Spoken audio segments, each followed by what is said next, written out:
My name is Rich Schmidt. I'm here with Alex Clark. We're at the Bramble in Amity. It's November 13th, 2020. Alex, thanks so much for joining us today. Absolutely. First question, most important question for us. Why wine? Wine wasn't one of those things that I grew up around. Didn't have a passion for it. I kind of fell into it, which for me makes it more special because it wasn't, like I want to be a fireman since I was 3, and you just follow that. It was kind of a number of life choices, kind of following the thread of things I was interested in, and like a lot of good things, you kind of you fall into it at the time, and then you look back and you're like, oh, I was kind of working towards this, but just had no idea. Mm-hmm. So tell us a little bit about kind of early life for yourself and kind of your pre-wine life. Right, life before wine.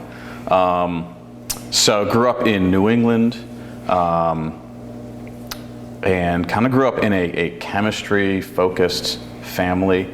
My father was a chemist, he's a doctor. My little brother is a PhD chemist, now down in California. I was always kind of interested in that and pursuing that, and just had a somewhat normal, no disasters that give me this interesting dark side, just kind of a somewhat normal, like nice upbringing. Went to school for chemistry, for pre-med, and then and then I discovered philosophy, and that's where things started going off the rails. In the sense, so I ended up with these roommates in college that were all into philosophy. I'm like, oh well, I'll read this. There's no equations in it, so sure it can't be like right, but I'll read it. And I got really into it and took that on as a second major, and also ended up taking on French literature as a third major. So indecision and really active, passionate indecision has been kind of a hallmark. So I ended up graduating with 3 degrees, had no idea anything about wine, but having a degree in chemistry and philosophy and French literature and language was like this perfect, like, oh, you should probably go into winemaking at some point. And yeah, from there, I was working and this is all college now. I started working in a lab. Didn't have a lot of time on my hands. I was in the marching band. I played the tuba. Worked in a lab.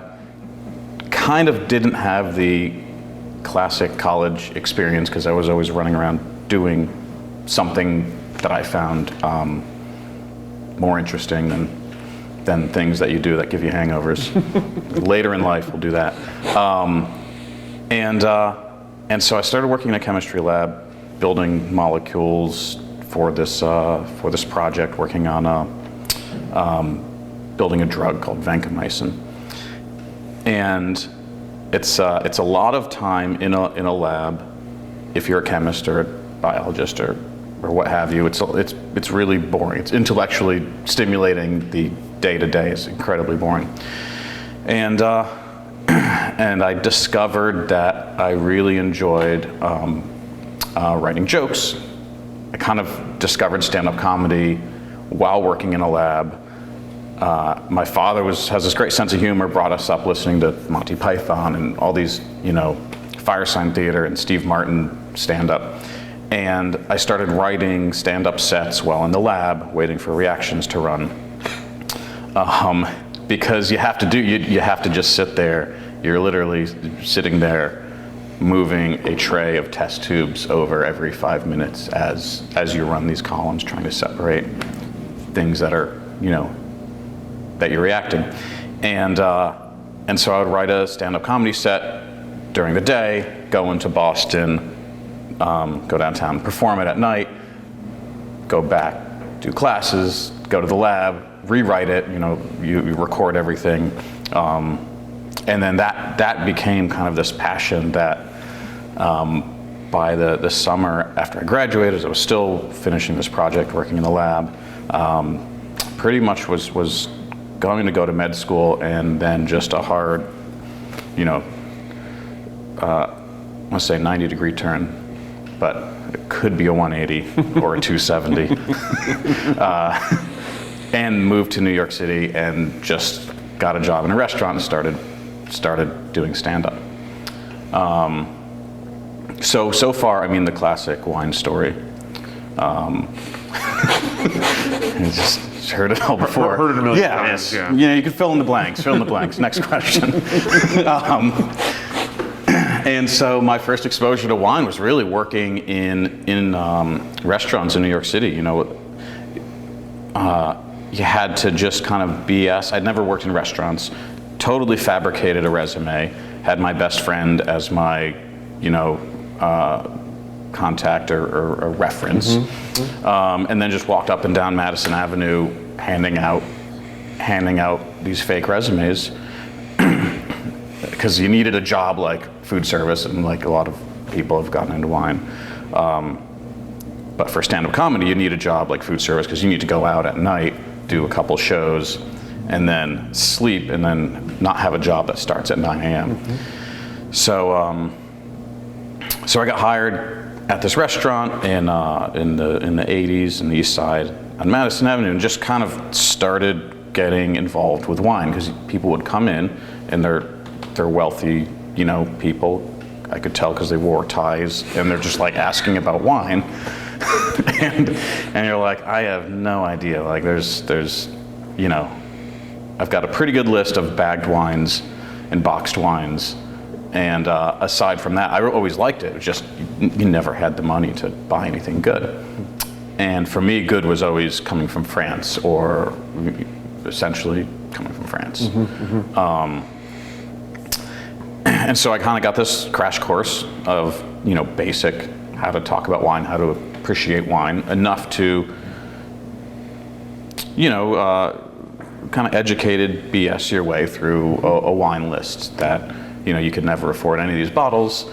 Maybe someone leaves with a glass left, and you take it home and you drink it. You put it in your bag, or all the servers had their bags open in the little room between front of house and back of house where you're supposed to dump things out. Just bottles of wine went in there, and it was this very underground black market wine education slash, you're 20 or 21 and you also want to drink. So it was not a typical wine education. And then, so I was doing stand-up and improv comedy. That was just as healthy of an environment as you can imagine. It's a lot of late nights, 3 shows a night. Everyone's either smoking or doing cocaine, or it's just crazy town. The clubs don't treat you well, so you have to show up. For a 5-minute set, you have to show up an hour early and just wait there, and you have to wait either in the room where people are performing, and you've seen everyone's set so many times. You're like, I can't.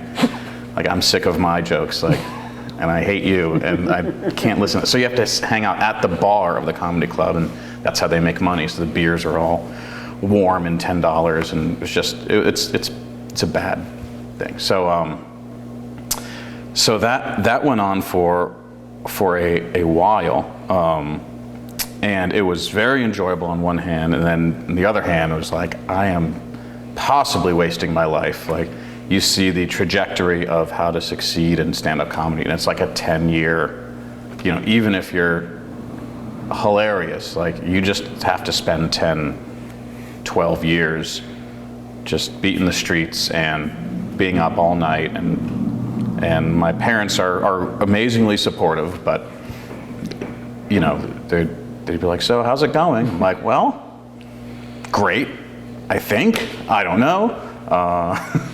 I haven't gone home crying on the bus at 2 a.m. in at least 2 weeks. So I think things are going really well. And and you're just doing shows with people that are in their 30s and 40s, and they've got that kind of, denial, glazed look. They think they're making it, and I'm like, man, I can't be that, you can't be that guy. And so I was kind of getting jaded on the whole scene. I'd spend my mornings, my days at a coffee shop in the Upper East Side, reading a lot of Nietzsche or whatever I was into, continuing kind of that from school, and writing jokes. And I became good friends, or pretty good friends, with this guy who I'd see all the time come in. He was writing a book. He's an author, or trying to publish his first book. Lived in the area. We'd share a table a lot, pre-COVID, when you could do that and not be worried about that. And we got to talking a lot, and probably spent a year. I'd see him every other week. And before I went home for Christmas, I think one year, he said, like, by the way, do you know anything about the stock market? I said, no, I know nothing about the stock market. He's like, are you interested? I'm like, honestly, no, I'm not interested in the stock market. He's like, perfect. I'll be right back.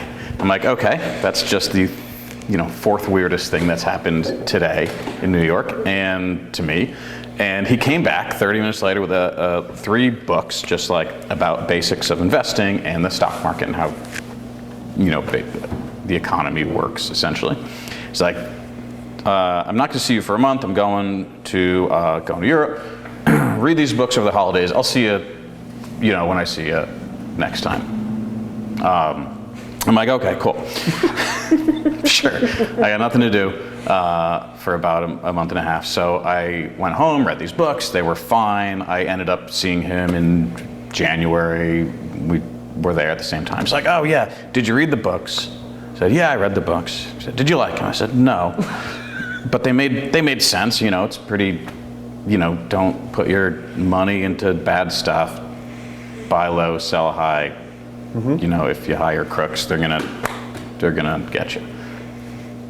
The stock market, in 5 seconds. And he's like, okay. He's like, I know you don't like, the current stand-up comedy thing. You're getting jaded. I got something for you. And he pulled out like $600 in cash. He's like, go see Tim at this clothing store. Tell him David sent you. You need 3 suits, tailored. You got 2 weeks, and here's my card. Show up at this office in 2 Mondays. And I'm like, sure, okay, like as you do. He's like, oh, quit your job. Like, you got to quit your job. So I told the restaurant I quit. That I had a much more mysterious offer, and went to see Tim, or whatever his name was, at the suit store, and showed up and got hired as into this guy's small research company, and worked in the stock market for 3 years doing research on small natural resource companies, like mainly mining and some natural gas, and ended up running the office through the stock market crash. So this is like 2006, 7, and 8. So that was a crazy time. It turns out I was hired on a bet he had with his partner, who's like a very blue-blooded, like I don't know what blue-blooded means, but he's a rich New York guy from a finance family, and they had the small office doing research, and they were having trouble just in the office with manager, like finding a manager, and this guy David apparently had a bet with his partner. He said, I bet I can hire like a random liberal arts schmuck from a coffee shop to run this office better than your like economics degree MBA people. And I did, and it's just a lot of like talking to people. And you don't need to know a lot about economics or math to be successful in the stock market. You don't need to have any expertise to be successful, apparently, currently. But and that will translate. That is a great lesson I learned that translates into wine, to now. So I worked for 3 years during the crash and managed this office, and we didn't close down. It was crazy and also unhealthy, but not in a up at 3 a.m. doing cocaine. It was more like all of your lunches and dinners are free, and you're gonna eat terribly and sit in front of a computer, and that was probably even worse on the body in the long term. And so, as you can imagine, the stock market was pretty soul destroying, and that's why they have to pay you so much money, just like renting out your soul, if not outright selling it, and just hated it. And so I worked with a guy in the office. We both lived in the East Village, New York, and we'd walk around on the weekends. And I was really into coffee. That was one of my first jobs was at a coffee shop. I was really into espresso. Also kind of had this taste for wine. He was in the same boat, and we'd walk around like, man, I want a coffee, but he wants a glass of wine, or vice versa. Or maybe, like, I want a good coffee, but the baristas are assholes at the good coffee place, but I don't want to go to the place with the nice people because the coffee's terrible. And you're like, what do I value more? And eventually we're like, why don't we, what this neighborhood needs is a European style, Vienna style cafe where you can get coffee and wine and like something to eat. And if we're thinking that, I'm sure other people were thinking that. And so we quit our jobs. I took all the kind of money, we had, and quit and opened this little cafe in the East Village on 12th Street and Avenue A. It's called Ost Cafe. And Ost is German for East. It's in the East Village. My partner's wife is also a partner. She's from Slovakia, so Eastern Europe, Central Eastern Europe, kind of Österreich. That, and we kind of designed it around this Austrian, Central European cafe. It was awesome.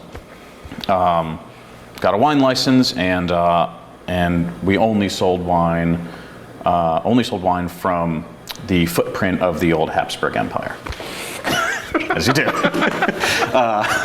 That's like the liberal artist thing I've ever heard in my life. Yeah. Like, oh, what's your wine list? Well, the footprint of the old Habsburg Empire, which, there was a reason for that. It was on theme because of just the design and the name and Ost. Also, incidentally, Ost means cheese in Norwegian and Swedish. And the year after we opened, we were listed in a Norwegian language guide to New York City, a very well-distributed but very, very poorly researched Norwegian language guide to New York City as the premier Scandinavian cheese shop of Manhattan. And so one day, we just started getting this trickle of very disappointed Scandinavians all looking for cheese. And they're so nice that they, for a while, they'll hide their disappointment and they won't really tell you, but you can just get the sense that this is not what they thought they were coming to. So eventually one of them showed us this Norwegian language thing. Then we started keeping a large triangle of Jarlsberg behind the counter, just as a consolation prize. So training new employees was great. We're like, okay, this is the thing. Here's the, he's a regular. Don't kick him out. And they're like, what's this large slice of Jarlsberg? And be like, you'll figure it out. Trust me to follow your instincts. And eventually that got redacted in the next issue. So our wine list. First of all, we couldn't afford French wine. Like, we're in the East Village. We're not a wine bar. We're a cafe pouring, glasses, sometimes bottles, but it was a lot more casual. We weren't attracting really high end. I mean, now to live there, you have to, be very wealthy, but it's not like the West Side or the Upper East Side. It's like, it's a very bohemian spot. So a lot of the really nice, or even moderately nice French, Italian, just kind of classic old world European wines weren't an option for us. I mean, just too much waste, too much of the owner drinking and not selling it. It's just a number of factors went into that, and it really worked out. I'd been to Austria and been to Slovakia with my partner and his wife, and just discovered that there's really great wines coming from, not only Austria, but northeastern Italy, Slovakia, the southeastern part of the Czech Republic, Moravia, down to, Croatia and Slovenia. And there's these out to Tolkai, and Tolkai was the first AVA, I believe, ever, protected area. And so kind of discovered this world of really old winemaking. I mean, the history of wine there it's the Danube River. Like the Romans were making wine there, thousands of years ago. And so kind of discovered and explored this rich history of wine that no one's ever heard of, that was affordable. And you had to go get it. So one of the parts of the job is every year we'd have to go to Austria and visit these wineries, and we'd have to go as like a group of kind of East Coast wine buyers and convince them that there's actually, we exist, and if you ship a pallet of wine out, we'll buy it, because the best wines there, they were all being consumed domestically. We wouldn't get a sniff of them. Certainly not on the West Coast, but not even on the East Coast. They'll just sell them in Austria, they'll sell them in Switzerland is a huge consumer. And also there's this disbelief, we can't sell it to New York. The streets are made of gold, and no one's gonna buy our humble little amazing wine that we've been making for 1,000 years or whatever. And so we had these great trips where we'd meet winemakers and wine growers and sommeliers and just the wine industry out there, particularly in Austria. But we got exposure to all these other grapes that we never would have, in wines in regions that we never would have had. I've never had, in New York in the restaurant scene. And so we kind of became this little, corner of weird but good wines that, there are marks on top of letters that don't exist in English, and you don't know how to pronounce it, but it tastes great. And so that was really kind of where I fell in love with wine. And realized that there's a job called a winemaker that actual people do. Because you'd go to visit these wineries and it'd blow your mind. These guys are just doing everything that I'd want to do, and their life seems some sort of weird fantasy. Fast forward to now, and you're like, oh, there's a lot more forklift driving in the rain than it seems when you pop into the winery on a buying tour. But that was the first time that it became a real thing, and not just some fancy juice in a bottle.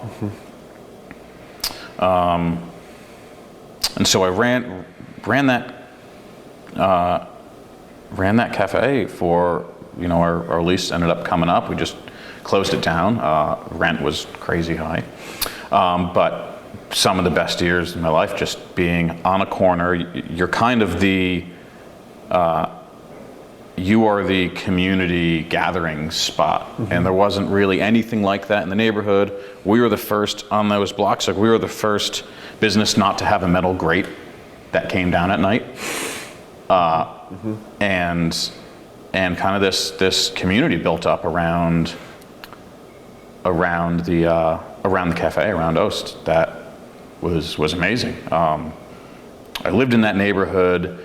I met my wife there. She ended up working for me, then moving on to some wine bar, then moving out here, and I followed her across the country, as you do, and met some just amazing people. And so that was such a good, kind of productive, fulfilling feeling. Being part of the community.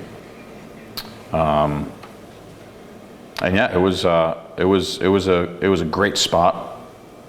If you've been in the East Village, it was kind of like Sesame Street, except the people were a lot weirder. If you wanted to walk up, if I needed to walk to work, it was like two long blocks away from work, where I lived.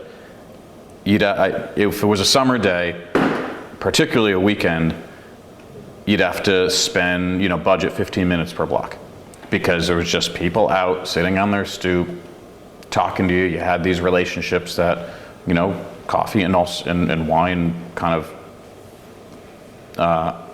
cemented and formed. And you'd walk to work, and all of a sudden you'd be on someone's fourth floor walk up because their Polish grandma was in. They made the pierogies that they've been talking about at the wine bar for 6 months, and it was just a cool community, and wine was, definitely part of what brought that together. I'm curious about, since you were finding and bringing these wines back that were so unique and kind of unheard of or unknown. Yeah. Tell me about people's reactions to the wines. How hard did you have to convince them to try them? What was the kind of skepticism level, and how did it become a gathering place for people outside the area who wanted to try these wines? Right. In the beginning, no one, even Gruner Veltliner, no one knew what Gruner Veltliner was. Some wine people would be like, oh, Gruner, but Blaufränkisch and, Devon and grapes like and varietals like that. People had no idea what they were. In the beginning, we actually started with I think one French wine on there. We're like, let's hedge our bets and put something on here, and just in case someone comes in and is uncomfortable. And people were pretty open. It's it's not a very conservative oh, you don't have the Bordeaux from '94, this list is garbage, we'll never come back. It was people were there to kind of explore and experiment, and as long as the quality was good, people didn't care. But we opened up, I think we put a French wine on the list as kind of a hedge, and then that's all people drank, because if you give people an option, even a bad option that they know,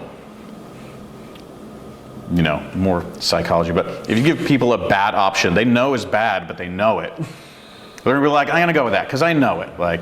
It's a bad choice, but I don't know what this other thing is. I think it's some sort of weird Eastern European, probably socialist, probably communist. So we're gonna go with this thing. It's bad, but I know it. And when we took that wine off the list, we didn't see any drop in sales. People were just, it was all right, you're not gonna know anything, so you're gonna have to ask us questions. People were fine with that, and it was great. It really opened up, how much people were willing to explore and taste, and people loved it. They're like, why don't I know, Gruner, they'll come back. They came back, a month later, be like, I saw Gruner on a list.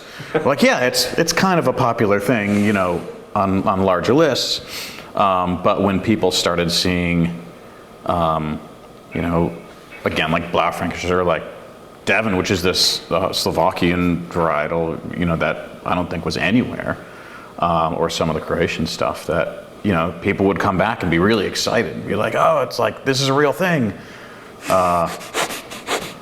And they were really happy. Like, I told the sommelier, like, oh yeah, I know this grape, and he didn't believe me. And then, so it was kind of got people a little more engaged with exploring wine, exploring things that were different, that, they hadn't heard, or, that aren't on the, top 8 wines you need to drink now before, Thanksgiving or whatever's going on online. And yeah, people were really engaged and loved it. And also they were less expensive. When you're buying these things, the growers and the wineries are really happy to sell you at, the price that we're paying is higher than a lot of times the price that they're getting, or just as much, and they get wines out, in New York or in the US and get more exposure.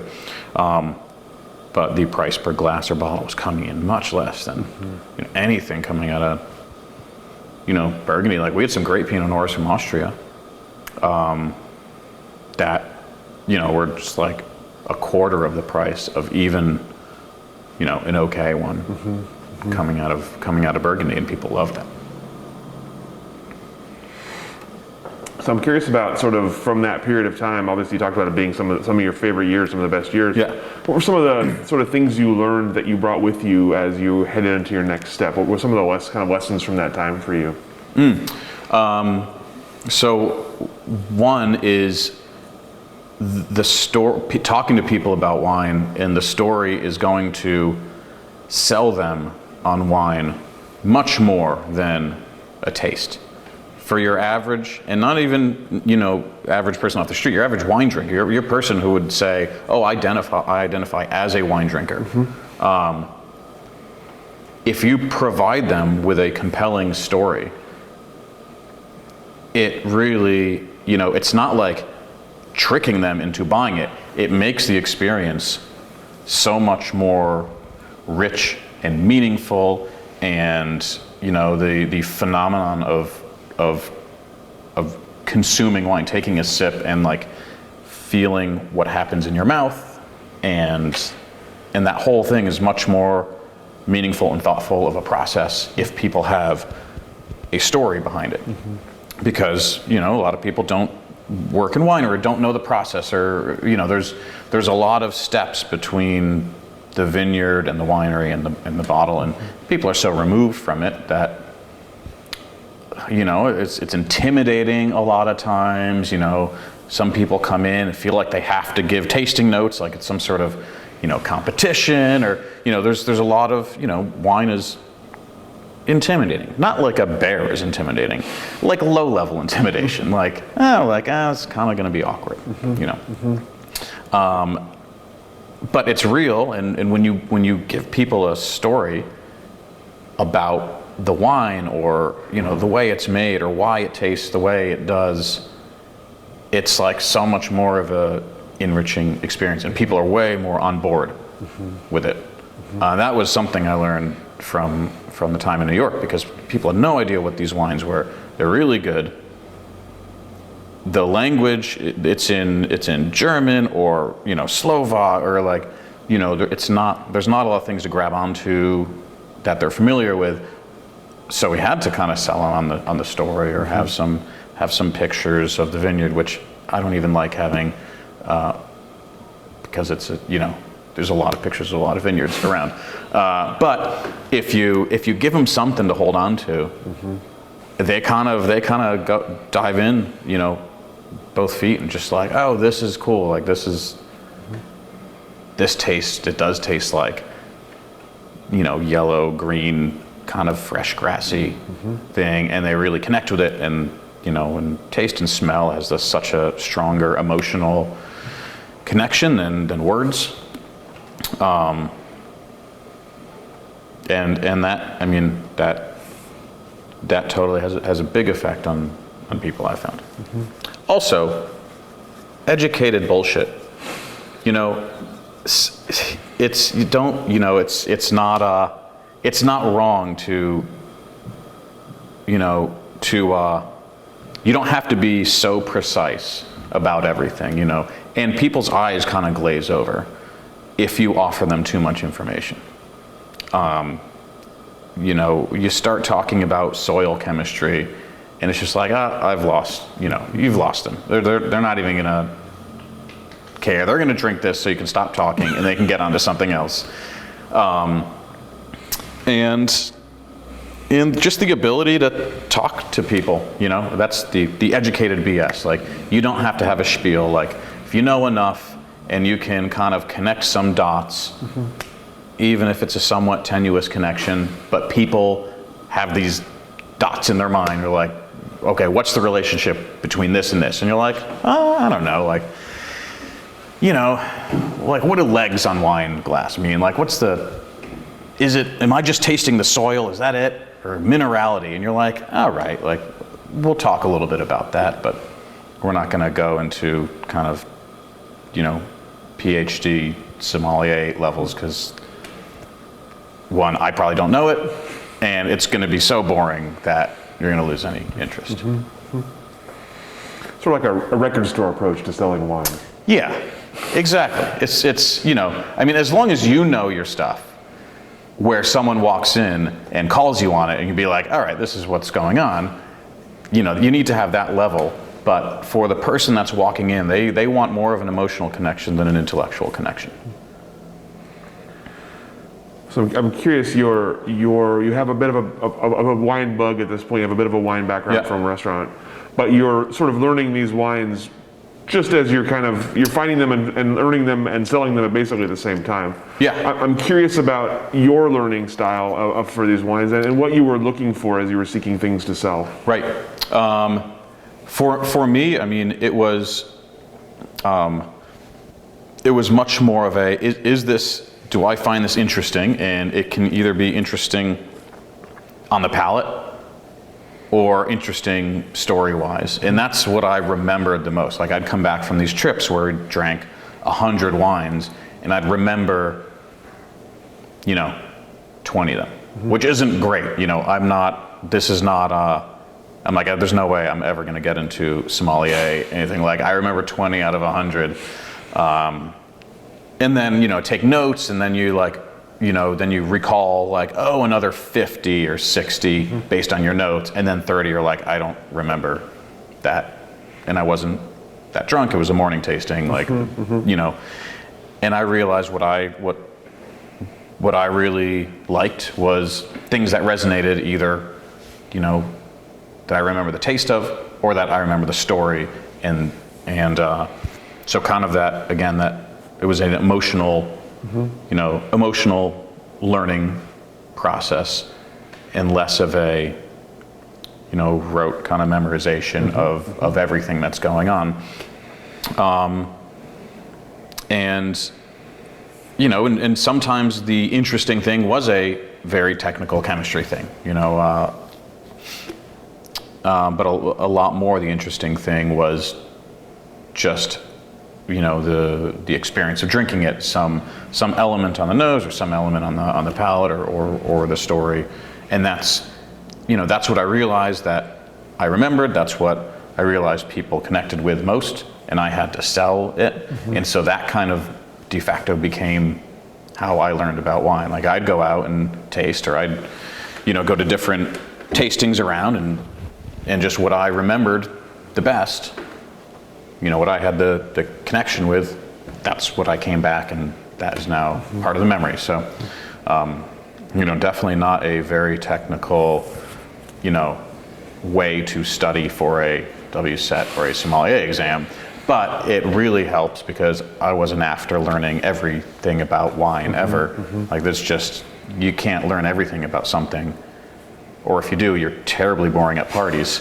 And so you know, you kind of go out into the world and find out what really piques your interest and makes you passionate, or what you remember, and you're like, all right, I'm gonna go down that particular rabbit hole.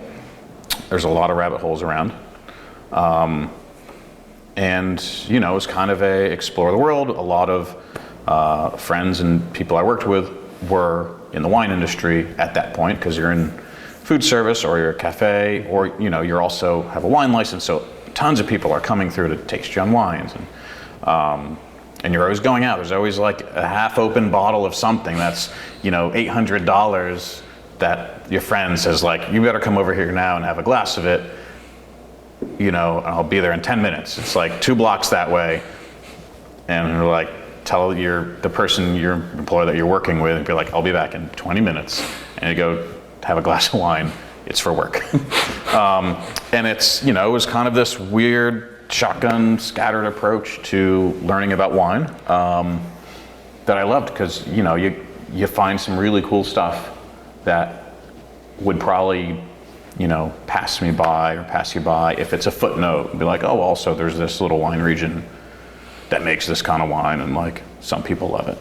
You're like, it's like, you know, footnote number 27 and like the wines of Eastern Europe.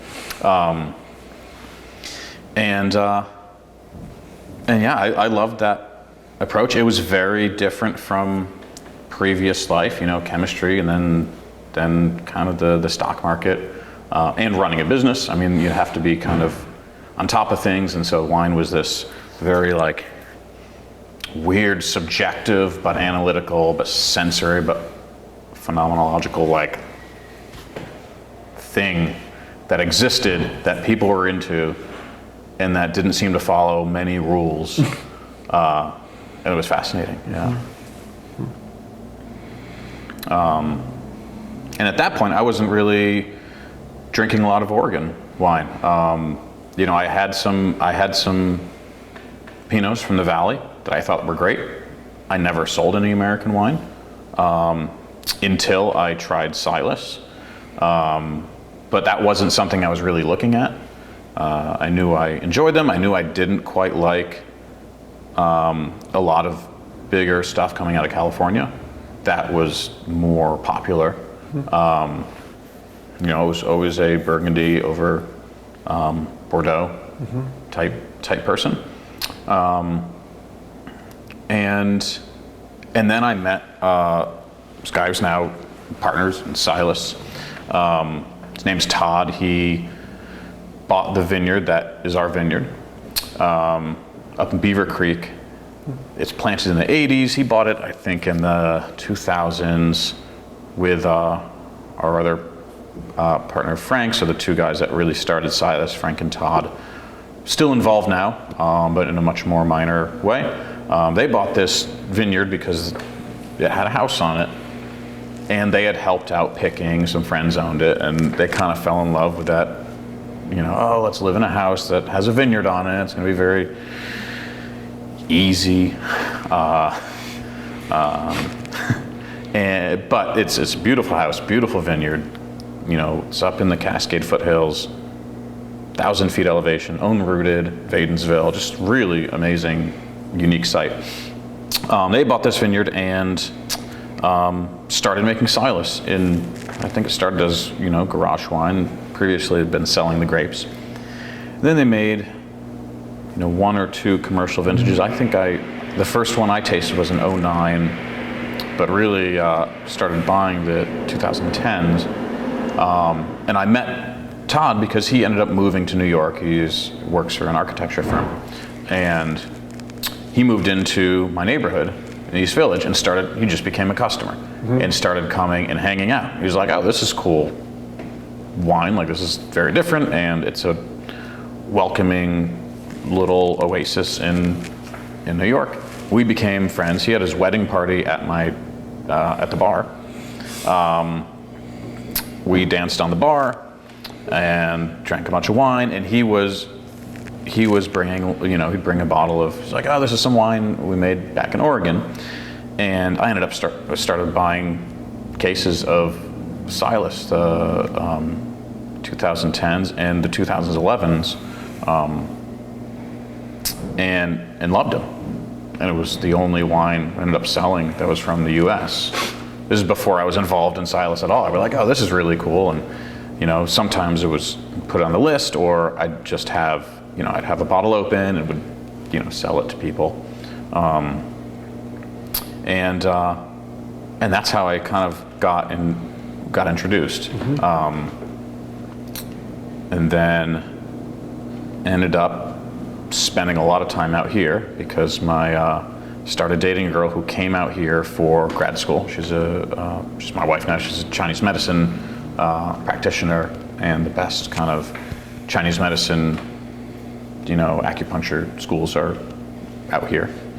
And when it became clear, so I started spending a lot of time out here.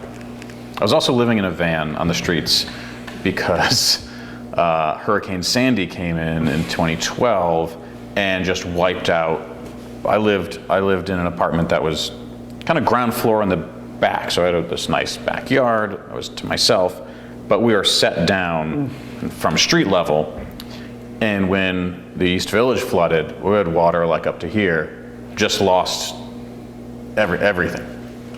And at that time, we were also kind of getting screwed by our landlord in the wine bar and the cafe. And so I was very down on landlords. I know it's not like a, startling position to be, but believe it or not, I wasn't too happy with the whole landlord situation in New York. The landlords I had in the apartment were great. I kind of functioned as there was no super in the building, and I knew how to fix toilets and do some basic, plumbing, electricity, so I was kind of the de facto super of the building, which is easy when all of your neighbors have just graduated college and all they're doing is clogging the toilets and, putting holes in walls. And so they were fine, but when the hurricane came through and everything flooded, I just decided that I can't justify spending any more money on something that's not mine, and the landlord situation is getting out of control, and rent is crazy. So I bought a Volkswagen Vanagon, and just wanted it, not the Westy camping one, just like the standard Vanagon.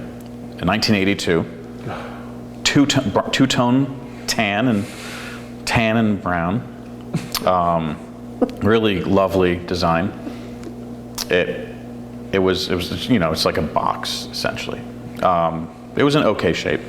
It could hit 60 in free fall, I think. Its terminal velocity was 60 miles an hour. So I didn't drive it around a lot, but I parked it in this part of New York called Stuytown, and I lived in it for about 2 years. It was very close to the café. And that was a whole other saga that just out of protest, I'll do stupid things if I'm very passionate about it, and sometimes they work out great. And,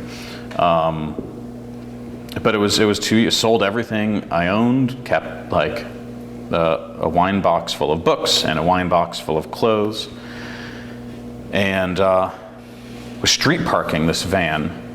I also had a car. I was street parking 2 vehicles. Have you ever seen that Seinfeld episode where George is street parking all of his neighbors' cars? That was every Tuesday and Thursday for me for a while. The van wouldn't start because the starter was kind of off, so I had to jump it with the Honda and then leave it running and park the Honda and then come back. And it was this crazy thing that, looking back, it was insane, but I was very passionate about not spending money on rent.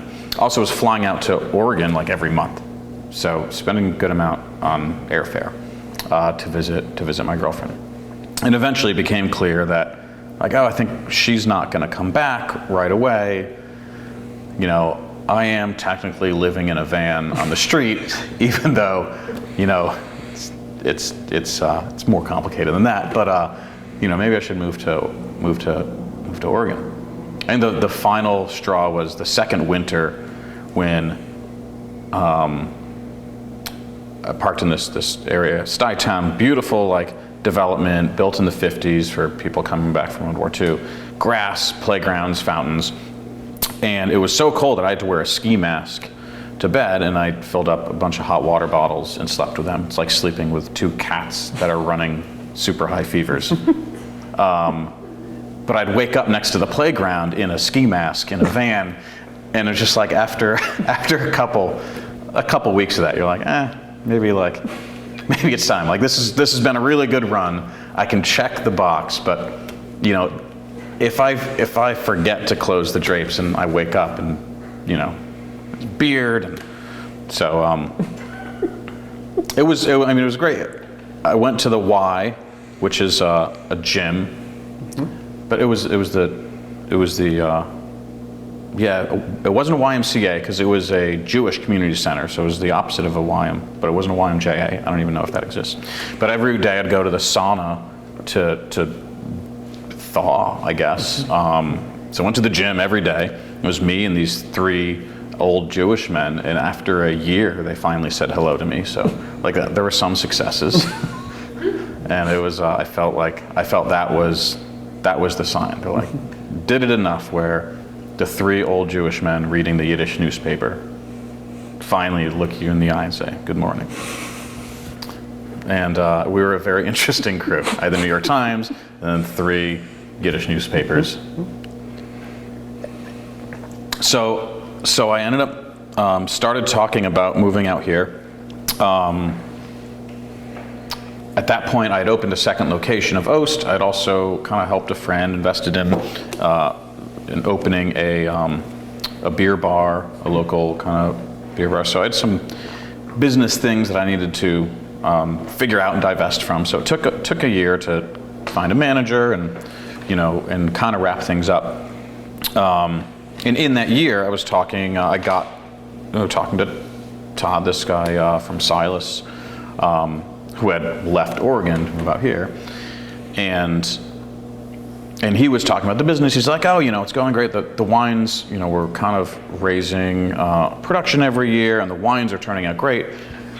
He's like, we just don't, we're paying a winemaker, and we don't have a sales avenue, and he's like, what we really need is someone with a science background who can kind of get really interested in winemaking and who knows how to open a bar and a wine bar and sell. And I'm like, I'll keep my eyes out. I'll keep my eyes peeled. And so that's kind of how we started talking. We're like, well, what if I go out there, dive in? I'm not. I was kind of planning on coming back after a couple of years to New York. Both my wife and my family are all kind of New England. She's Brooklyn Italian, so kind of very New York based. So my plan was like, okay, I'm going to go out to Oregon, live in Portland, but just dive into the industry, open a tasting room for these guys, start getting into production, and then, in a couple of years, move back and maybe have earned in part of into the company, or just kind of get involved. And then it got, as things do, it got just really involved, and we're still here. That was 2013, 14. I moved out here. I've been coming out since 2012. And so I got out here and just immediately started working for the winemaker at the time. We used to make our wines over at Myron's place. I think we almost burned down his winery while trying to wax some bottles. So really good. No wax on our bottles anymore. So Amity was always kind of the home of Silas, even though our vineyard is up near Beaver Creek. We'd started sourcing. Starting in like 2011, started sourcing from other vineyards, and that's become a big thing later on now. Being able to source from really high quality vineyards. The art / science / alchemy of blending, which isn't done really, isn't focused on in the valley here. But anyways, we'll get to that. just started working as a cellar rat for Silas and cleaning tanks and, you know, working up the ladder. Switched winemakers, and then, you know, I kind of took over the Silas program. We were, you know, we had hired another consulting winemaker who had a lot of projects, juggling a lot, and I just kind of took over the Silas part and became kind of the de facto assistant slash, you know, I don't know what I had no title, but took over the blending in 2015 and through all this, it's myself and there's a fourth person involved in Silas, Tony Marquardt. So he lives on the East Coast, but he's here for harvest. He comes for bottling and blending. So he and I, you know, are doing the winemaking. Todd and Frank, who are the two original guys, have their own full-time jobs. You know, Todd's works for an architecture firm, and Frank is a web, like an old school OG web developer. So they're still involved, but the day-to-day, the winemaking, pretty much everything is Tony and I now. So we kind of took it over in a very non-hostile way. We kind of took it over like, okay, clearly winemaking and running a tasting room and selling is, if not one full-time job, like two full-time jobs.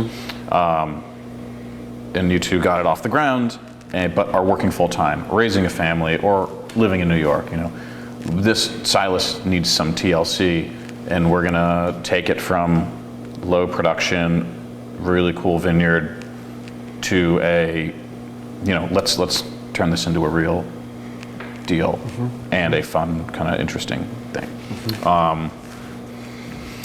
So since 2015, the 2015 vintage, we've been doing all the blending, and, you know, took over from the winemakers, and really in 2017, but, you know, doing the work. But for the years before that, it was just being in the winery and learning from the ground up, and all the stuff that people do, you know, start as a harvest intern.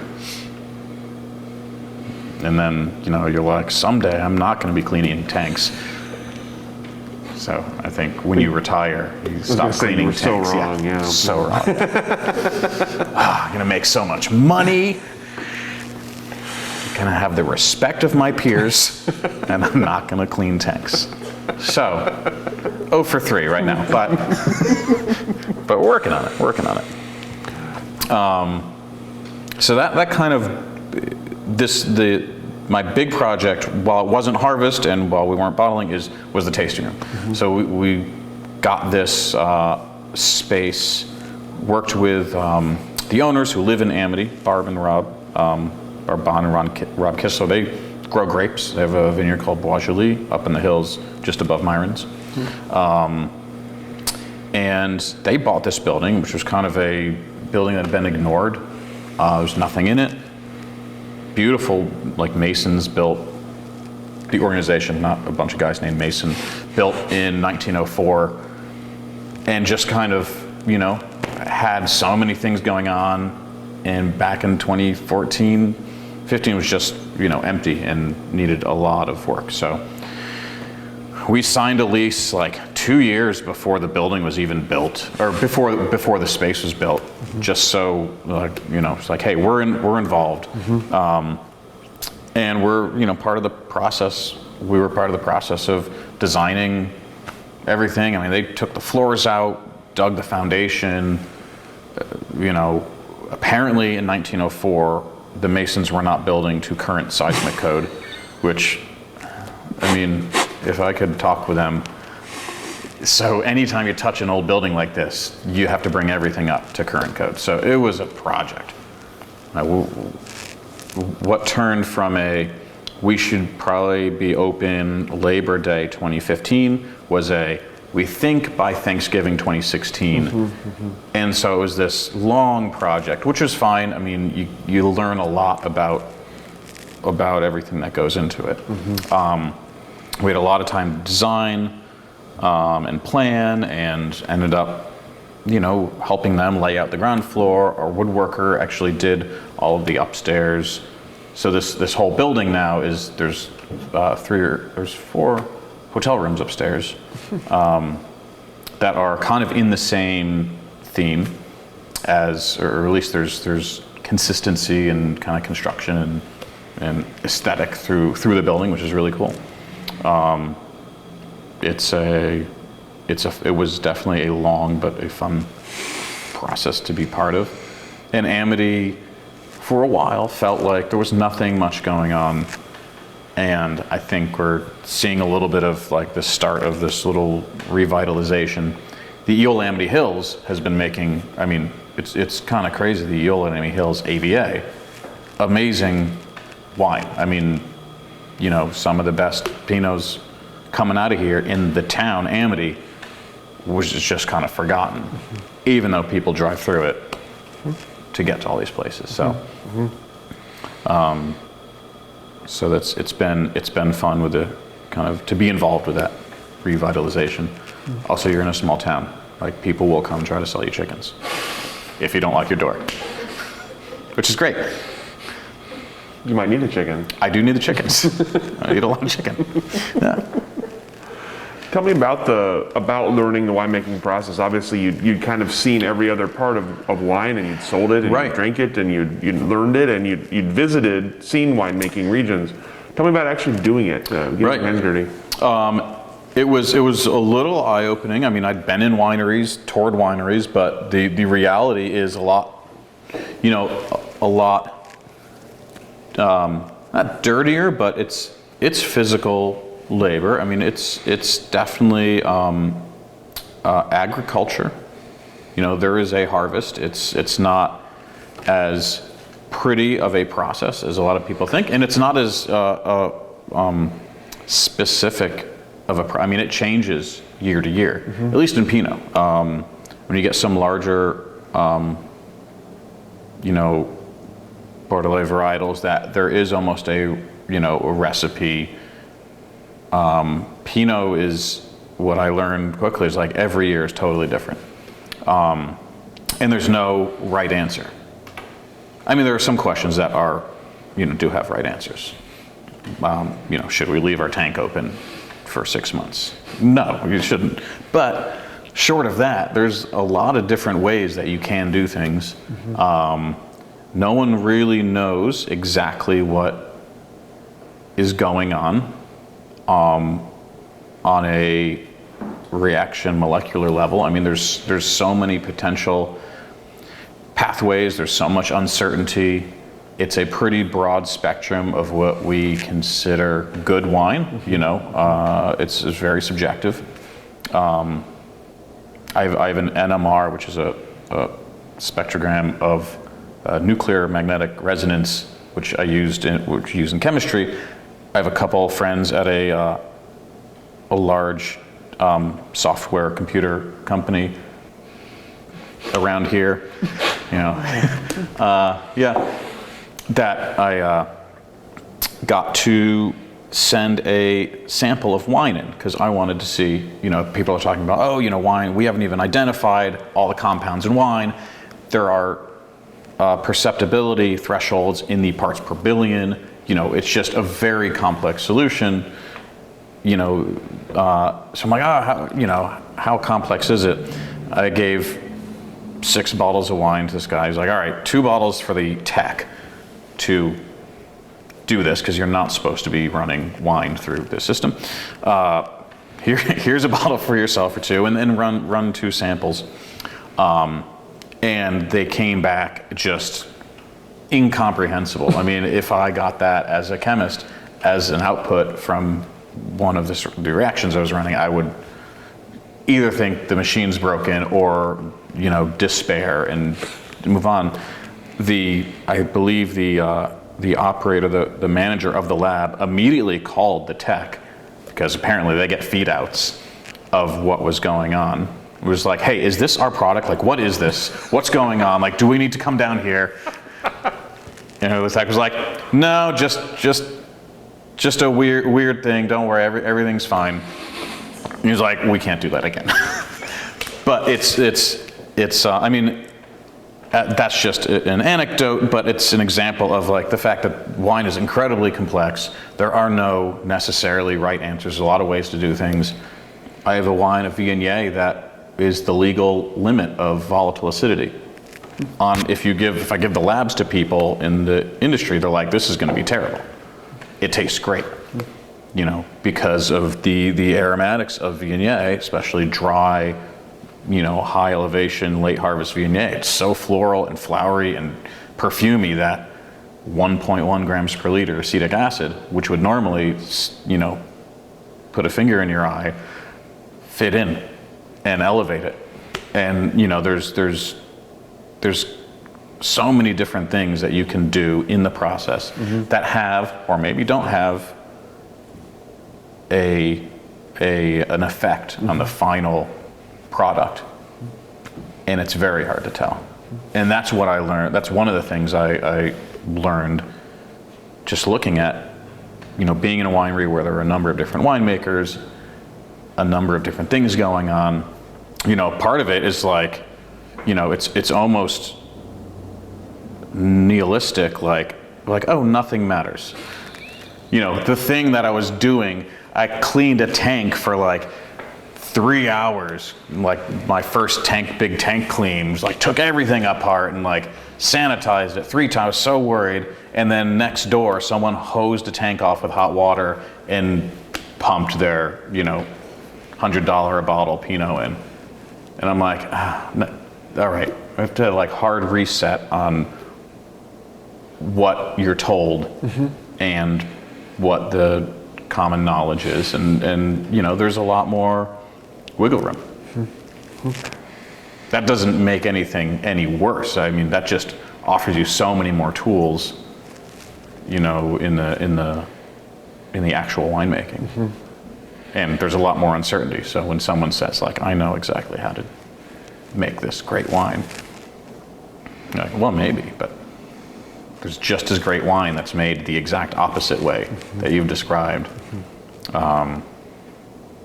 So yeah, being comfortable with that uncertainty and being flexible, because Pinot will change year to year, and it's 2011 to 2012, like night and day, literally. I mean, 2011, it seemed like it had a summer, and 2012 was beautiful. Like, and 2016 was a very similar year. Kind of, you feel like if you're going through the vineyard, and every week if you walk through a vineyard, the vineyard that you have, and every week it's like walk through and like, let's see what the season-ending crisis du jour is, and that's like a weekly thing. You're like, too much water, too little water, too much sun, not enough sun, bacteria, mold, mildew, what have you.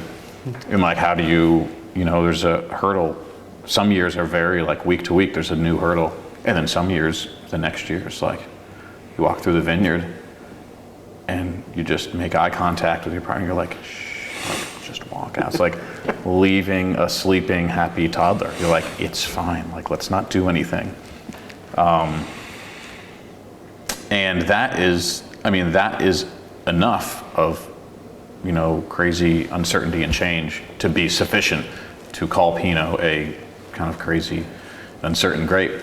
But you add in all the other stuff, and it's enough to kind of either fascinate you or make you pull your hair out, depending on how comfortable you are with change and uncertainty. Is that tough for you with a chemistry background to get used to that kind of uncertainty? It's been liberating to also have a philosophy background. And the French, because there's a certain je ne sais quoi that, but no, the chemistry, I've tasted a lot of wine that is made by either chemists or biochemists, or, what's popular nowadays is you make a bunch of money in pharmaceuticals and you open up, you're like, I want to retire in a vineyard. And you have like roughly $6 Brazilian. So if you get into winemaking, you can lose $3 Brazilian and still have a sizable amount of money, but the wines, downstream, the wines that you're producing are going to be a lot of times chemistry focused, or particularly if you're hiring a bunch of chemistry, biochemistry, enologists. I think my opinion is you can make good to really good wine. You can chemistry up really good wine, but you're never going to chemistry up an amazing bottle. There's something that when you approach things with a totally science mindset, you want to control the variables, and there are tools to now control all these variables. So, going through the Inartis catalogs like kid in a candy shop if you're a chemist or a biologist, but there is this internal balance, this energetic balance of the vintage that's in the grapes, that if you start pushing and pulling things out of that balance, like everything is connected. And there's also this totally woo-woo, but we could talk about biodynamics and the vibrational energies of the wine, and it's, I think, totally valid. Like, I've tasted wines that are just weird and, too chemistried. You can change the pH, you can change the TA, you can add, subtract, you can choose your yeasts, you can RO it, you can do so much to it. And science loves, especially Western science, loves to be in control of that, and there is some sort of, data ideal where you want to get all of your numbers to the right spot. But when you start pushing and pulling, even a little bit, is fine, but you start moving a bunch of things, and all of a sudden the whole system is like, kind of comes out of balance. And there's when you let the vintage, when you let nature kind of do its thing, like, it might be technically flawed if you look at things in a strict kind of numbers, ranges, chemistry, biology way, but the product could be this amazing, hard to describe experience of wine that you would never be able to get to. Kind of intentionally. So there's a good amount of chemistry. It's nice being able to look at numbers and be like, okay, this makes sense, or, yes, we can do this, and, maybe we can move this a little bit, or, hey, pick now, or, running data from previous vintages and be like, okay, if this is the case and we're doing whole cluster 50%, we're going to see a pH change of, something in this range. So instead of adding tartaric acid later, let's pick a day earlier, because I plan on doing whole cluster, and that's gonna absorb some of the acid, neutralize some of the acid, and I'd rather pick a day early and not have to touch it later. So in that sense, chemistry has been great, because it does inform, real, decisions that you're making. But on the other hand, the philosophy has been just as important, because you're like, let's let it settle. It's a process, it's a system in motion, and it's going to come to some sort of, still point or balance. And as long as it's not doing crazy things, like, let's see where that balance is, because that's the year. And also, on this, when it comes time to sell it, people are interested in that. Like, we'll taste some wines that pretty much have no difference in vineyards, but the year to year is just, is wild. And it's not just, oh, this was cold, so it's higher acid, this was hot, so it's, heavier fruit. Like, the aromatics and just the energy in the glass and in the bottle is very different. So as you started to expand and look for vineyards outside of kind of your home vineyard, and as you started to kind of gain this knowledge and the ability to blend, tell me about what you look for in a vineyard source and what you're looking for as a final product, what you're hoping to put into the bottle. Right. So now, starting to look at other vineyards. It's important that they're, smaller family vineyards, places where you know the grapes are going to be taken care of. I mean, that's the first thing, you know. Do they treat the grapes well? If you ask for something, are they going to get to it in the next day? Or are they going to allow you to go on and do something?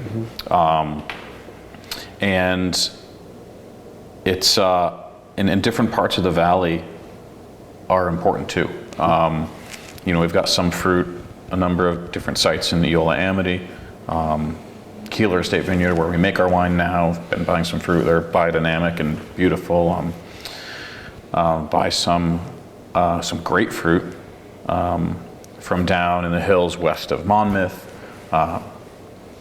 in the McMinnville AVA, kind of that ridge towards the Coast Range. Totally unique sites, and I think, you know, you can always taste different wines made from those vineyards, but different grapes are gonna, or you know, the same grapes are gonna react differently with different people behind the wheel. So there's not much prediction, you know, that we can do in terms of the final product. Sure, you can predict, you know, is this a high pH or is this a high, you know, there's some metrics that you can be pretty sure about, but the kind of what's been the most fun is finding some of these sites, making a couple tons of fruit from them, and just seeing what the fruit does, and that informs a lot of the blending.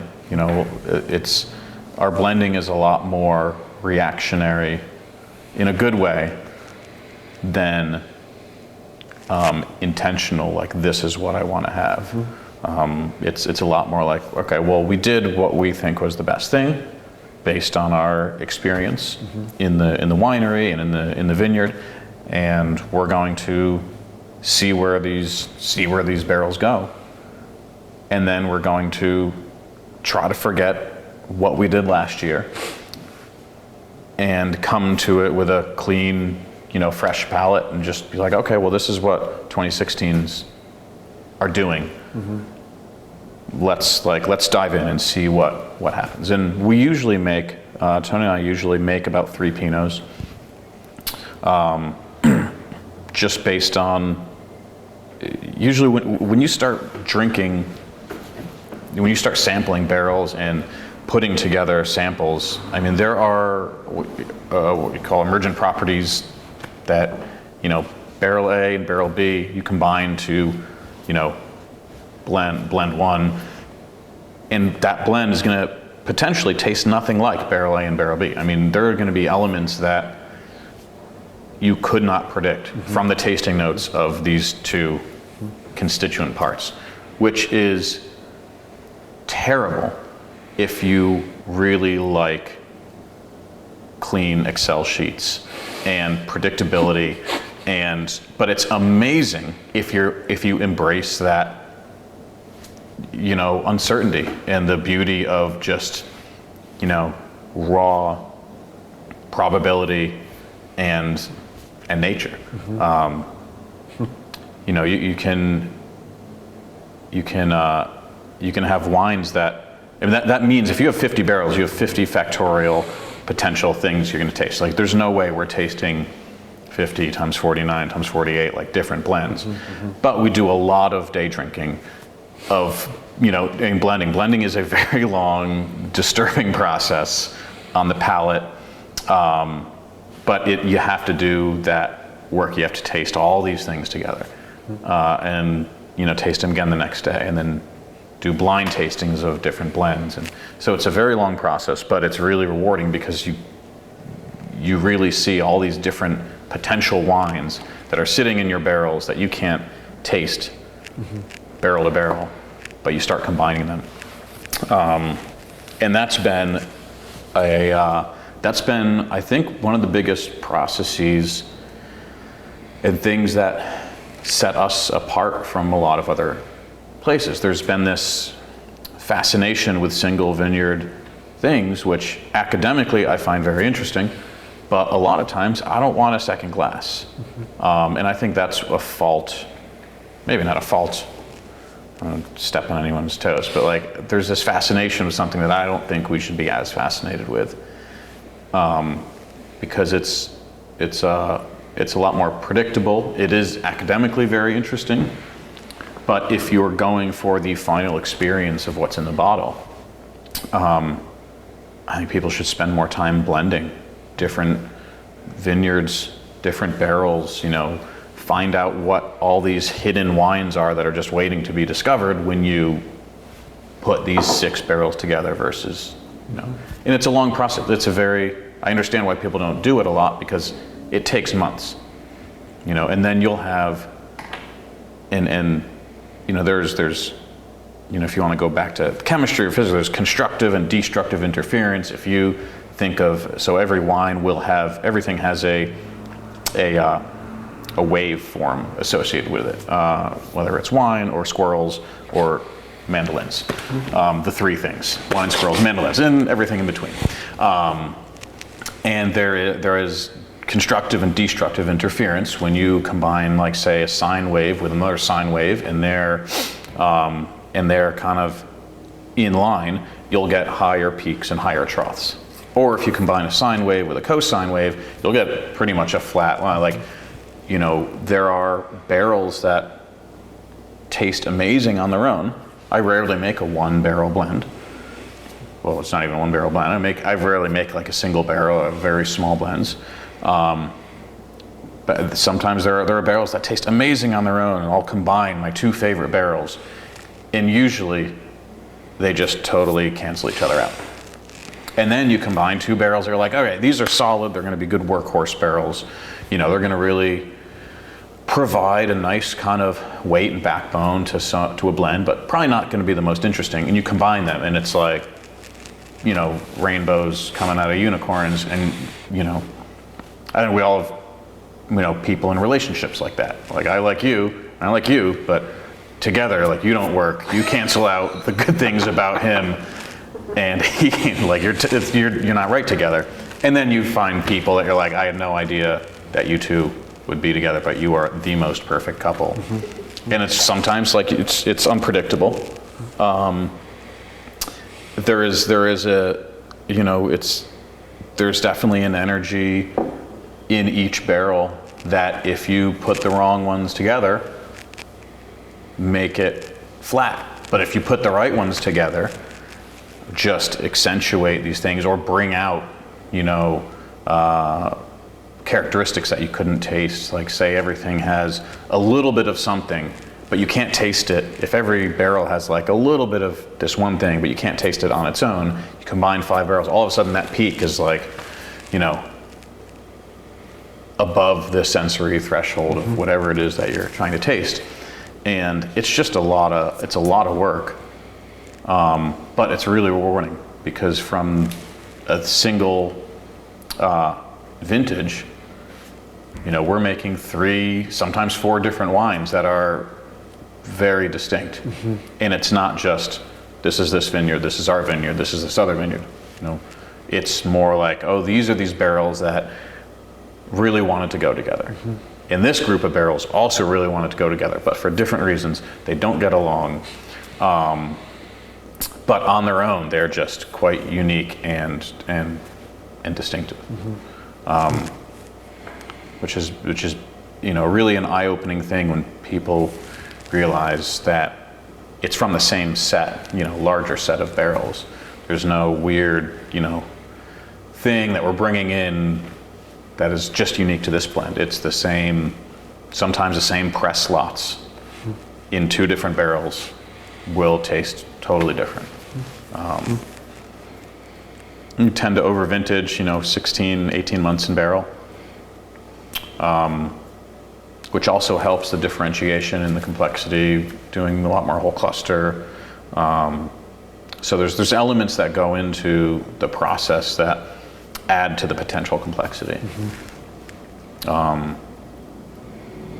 A little more oxygen in the barrels. We tend to get reductive first, then a little, it's this cool roller coaster ride of, reduced, and then it comes out of it.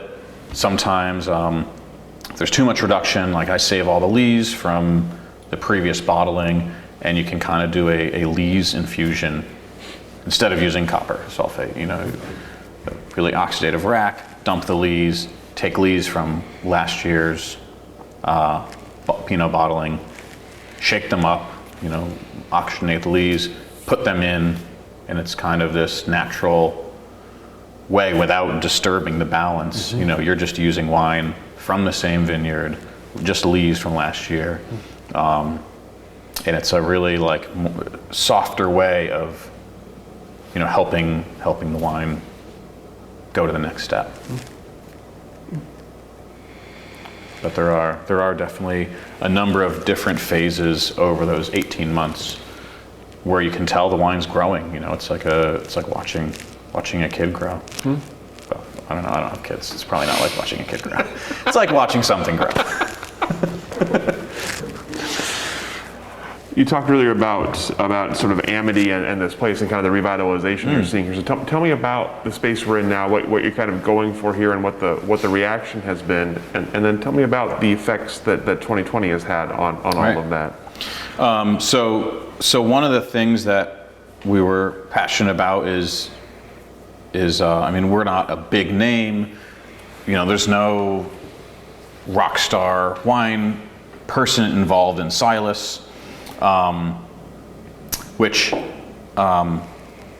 makes it sometimes hard to sell because there's so much wine out there. And so we were kind of passionate from the beginning. We're like, okay, let's have a space where people can come. You know, I'd rather be selling to people anyways than putting a lot out through distribution. And so having a space that was welcoming and, you know, kind of surprising for Amity, or just having a nice space was important to us. You know, having the energy of come hang out, it's not pretentious, we're going to talk to you about wine. And that's what this, you know, that's kind of where we're coming from for the tasting room. The building is amazing. It's exactly what we wanted, something new but very old at the same time. I mean, wine is new but very old, and then we're always going back, and you know, everything's retro and retro again. You know, look at a whole cluster in Burgundy, and you know, it's out, it's in, it's and Amity was, you know, it's a great little town. But it was kind of felt ignored, like things were going out of business, and it's an agricultural town, a lot of, you know, grass and seed farmers, but also a ton of people in the wine industry. It's this weird combo of stuff, and so we kind of wanted to provide a space where locals didn't feel uncomfortable. I've got like 3 beers on tap. A lot of people aren't drinking wine, but when they come in, they'll have a beer, and they'll, you know, I'm usually behind the bar, and we'll have a good conversation, and they'll come back. And got a lot of locals in the wine club that don't necessarily drink a lot of wine, but will come drink our wine because, you know, they know the story, and it's not some hoity-toity, their words, not mine, thing. And that's been a huge success. I mean, that's obviously, you can't build a brand on that, but that's just one of the side things that's been really rewarding. Just being able to fit in, not feel like some sort of interloper, you know, really do the organ isn't, you know, that fancy. We're providing wines that are fancy, that are going to stand up to anything else, but the people on the ground are decidedly not like that, and that's been wonderful. Like, everyone's more down to earth. There's collaboration, you know, even in Amity. You know, we know the Coelho's across the street really well. In fact, the Coelho family bought the other old building in town and has put a coffee shop in there and some apartments up top, and you know, there's a number of people around that will visit if you call someone and say, hey, can you come smell my ferment after you're done, middle of harvest, if you did that anywhere else, people would be like, no, like I don't, like what's my consulting fee? But no, you call someone who has been around longer, or who had, say, this problem 2 years ago, and they'll stop by and smell your ferments, and then you have a beer and shake hands or whatever, and it's been really rewarding to be part of that environment. Amity's kind of like that. Like there's a good amount of collaboration, there's a good amount of people from different backgrounds, and wine doesn't necessarily, or tasting room doesn't necessarily have to, be exclusive to just wine people. That being said, Amity's getting a little more popular, and it's been really nice to have people who are looking for wine specifically come to Amity and be able to stop and stay upstairs and use Amity as a little hub for going up the hill to to the wineries up there, and then sticking around here and drinking wine. And the tasting room's been just been kind of pivotal for that. It's not that busy even before COVID, but getting enough traction where people are actually coming back, and then they come back a number of times, then you're their first stop, and it's kind of this great organic growth of sharing wine, and they come and like the wine, and that's the most important thing. Like, you're not going to go to a tasting room that the guy's okay, kind of weird behind the bar, but okay, and the wine's terrible. Like, that's like kind of a one-time thing, but the wine has to be great. And if you have all these other things, and it's not just this very fancy, huge sales pitch. Here's the, I'm employee number 7, welcome to blank. When the winemaker's behind the bar, or someone who's very interested in the wine is behind the bar, like that helps a lot. COVID's been somewhat disruptive, as you may have guessed. So this year it's been incredibly slow. It's been too bad. There's a great winemaker next door, Franny Beck, who closed his tasting room. Just wasn't cutting it. And his wines are great. It's just less, especially out here. Less people coming through by like an order of magnitude. I mean, it's usually I'd be in the summers, Wednesday through Sunday. Have an employee, can afford to have someone kind of work in the cellar with me, and then work here, and it's just been, just me, Saturdays and Sundays, appointment only. It is, high ceilings and windows, but it is kind of a small space, and you got to be careful. So it's like one, I can fit someone here and someone down there,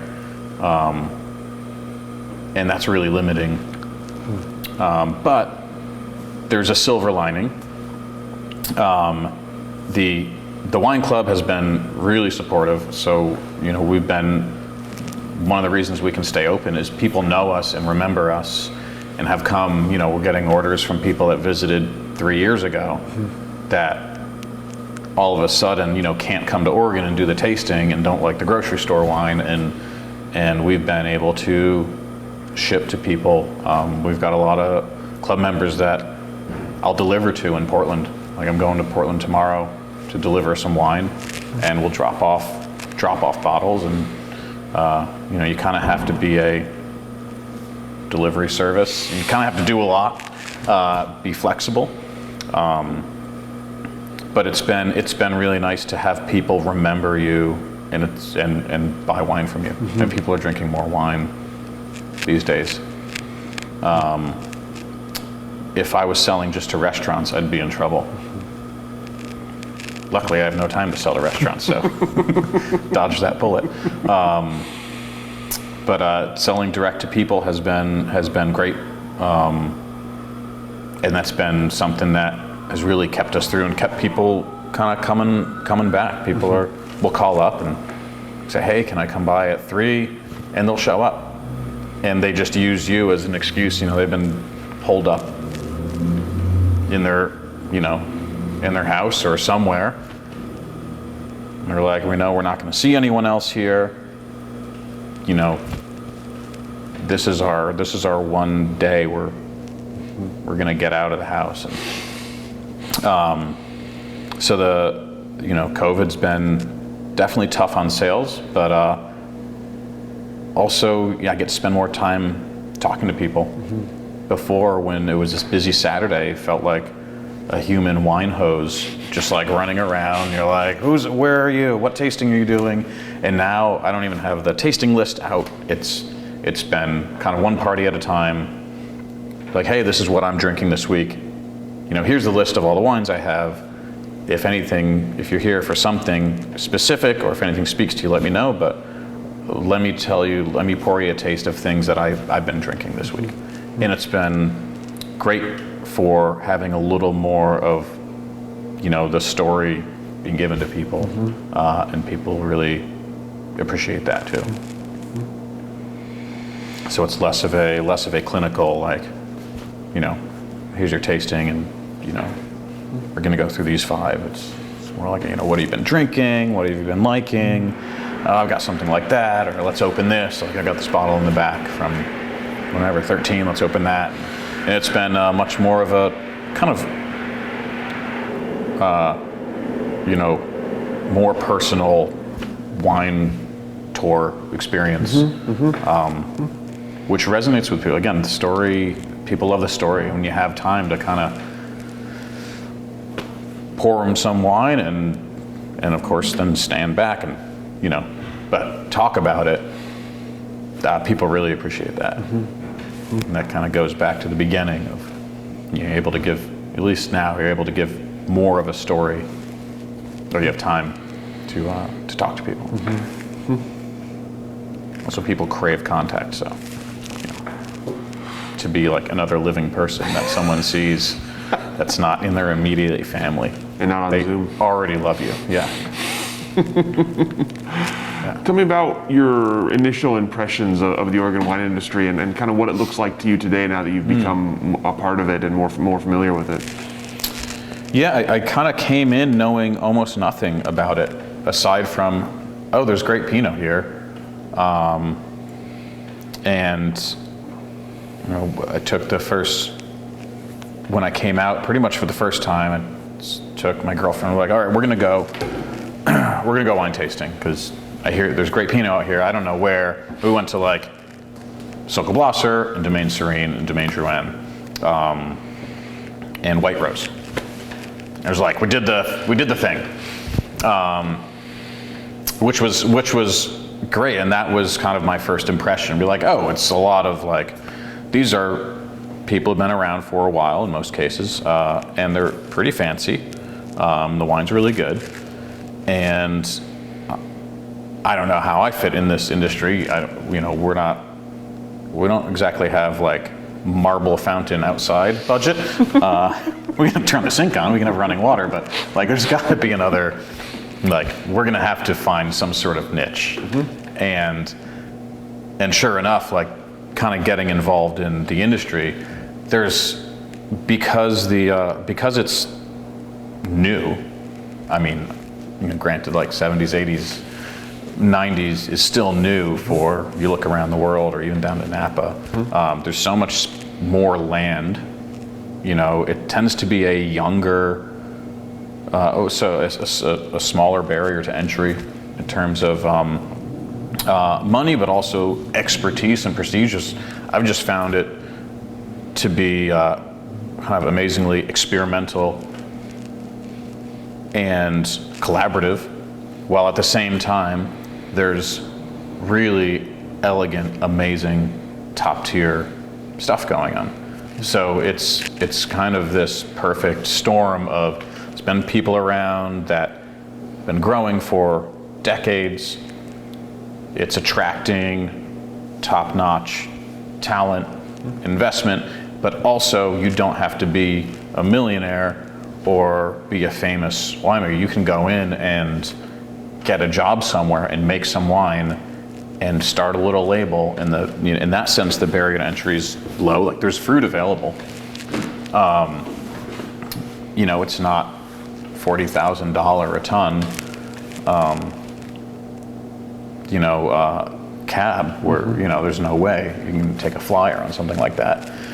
And so it's been cool to meet all these kind of young, or not even young at heart, experimental, new to it, and still have the gusto of experimenting, and without having the financial pressure, like, I got to sell this for $400 a bottle, and like, I need these 3 100 scores. And that's been my favorite part of it. Also, being able to taste wines that were expertly made here from the 90s and 2000s has been amazing, because that really informs, you want to see what's going to happen. You want to see what's possible. You get a lot of information from drinking a wine that's old, even if it's not tasting good. I mean, then it's an autopsy, but we learn a lot from autopsies, how things work, what doesn't work, or why something dies. And just having that mix of like history, really elegant, top-notch Pinots, and also just a bunch of people new to it, and be like, I'm going to try this, I'm going to try that. I don't know anywhere else that has that kind of environment going on. So as you look ahead for the future then of Oregon wine, what do you see unfolding over the next 5 or 10 years for the industry? What I'm excited about is more kind of national and international recognition, because that helps all of us, and that just makes it easier for people to make a living. And when you can make a living doing something, you can, you feel more comfortable. You can do it for more years before you throw your hands up and be like, I'm gonna get a real job. Like, I'm about to get health insurance. I'm 38. I'm like, it's that type of thing where you're like, there's still a lot of sacrifice that's involved if you don't have a ton of money, but you're passionate about wine, That sometimes isn't enough, which is a shame, but I mean, that's life. So having a little more recognition is going to be great for smaller people like us that are making great wine, but in small batches, doing some experimental stuff, or for people that are thinking about getting into it. And the more, at this point, the more the merrier, I think, as long as the attention grows. I'm excited to see some plantings coming out from different parts of the valley that don't traditionally have grapes. Anyways, I'm excited to see new parts of the valley planted. I mean, and new things planted. I'd love to see. I make some Gamay. I'd love to see more Gamay planted. I'd love to see just weird stuff planted. It's to, land isn't. Marginal land isn't that expensive still, if you have money. I mean, but in terms of plantable acres, marginal land isn't that expensive, and there's the opportunity for growing some cool stuff. That isn't, try to grow some Mencia from, that northern Spanish varietal, like, see if you can, I'd love to see more Tempranillo, Gamay planted, Chenin. I think there's the opportunity to really experiment. What about as you look ahead for the future for yourself and for Silas? What do you see, so again, by the next 5-10 years for kind of yourself and for the brand? I mean, my goal is to make it sustainable so that I can keep doing it. There's depending on what part of the day you catch me, and there are some, glorious fantasies of taking over just making a bunch more wine. But I think my more realistic thing is let's make, grow maybe a couple thousand cases, but there's an upper limit to, I think, how much you can do with the process that we do it in. And that's probably about, 3,000, 4,000 cases. So my kind of long-term goal is like, get there, make it as good as you can without cutting any corners, and find a way to sell more of it. And I think that's the sales is like the one of the most important parts that I think is the downfall of a lot of wineries, being able to sell it. Don't bite off more than you can chew, because you're going to be sitting on a lot of inventory, and being able to find some way to sell it for us, like through directly to people, has been great. So yeah, it's kind of a slow growth. In the next 5 years, keep playing around, experimenting.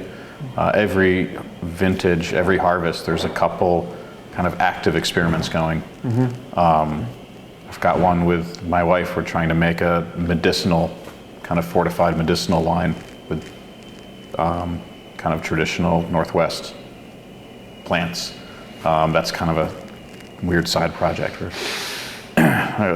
Traditionally, like a lot of wine was medicine. You dig up shards of amphora and you run the tests on them, and it's alcohol, but you got pine pitch and traces of the whatever medicinal herbs. Because ethanol is a great solvent. Amaro, trying to make a Northwest Amaro. So I love as long as we can make it to the quality, as high quality as we can.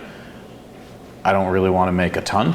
I'd rather find a way to sell it all and continue kind of this somewhat experimental rabbit hole of Silas. So you've seen wine from all the different angles. You've seen it as a consumer, you've seen it as a researcher, as a seller, as now a maker, and I'm curious, in your estimation, then, what is the role wine plays in society? It's so much. It's not one role. It's like those old Greek plays where there's 2 actors, 3 actors, and they play every role. Wine is a tonic. It's something that, if you've had a hard day, or if you're celebrating, or if you want to be, alone and study it, or if you want to bring people together, like it's got so many, it plays so many roles. It transcends a lot of different things. It is, something that everyone drinks. There's like table wine from wine regions. It's amazing. And it's something that's part of everyday, life for a lot of people in the world. And at the same time, there's this luxury element where, there are some wines you don't even look at it. Like it becomes this kind of weird, fetishized luxury thing. And then everything in between. I mean, what I like about it the most is it brings people together. It's a way of communicating. Not necessarily sending messages like as we think of communicating, but just like, this is a little, this is what nature's telling you, and this is what the year's telling you, and that's I think when you get into that side of wine, I think that's one of the most fascinating roles. It's kind of like a little time capsule of nature, and it's kind of this little thing that, low intervention, and this is what can happen, and this is how complex, nature and the world is, and how enjoyable at the same time. Absolutely. That's all the questions that we have for you. Great. Is there anything we didn't ask that we should have? Anything we didn't talk about today that we should have covered? We talked about a lot. Well, I talked about a lot. And sorry about that. No. Please, no apologies. Yep. That's the whole point. No, that's kind of a brief history of Silas, or me. Well, fantastic. Well, thank you so much for your time today, for your stories. Absolutely, it was my pleasure. And we'll go ahead and let you off the hook.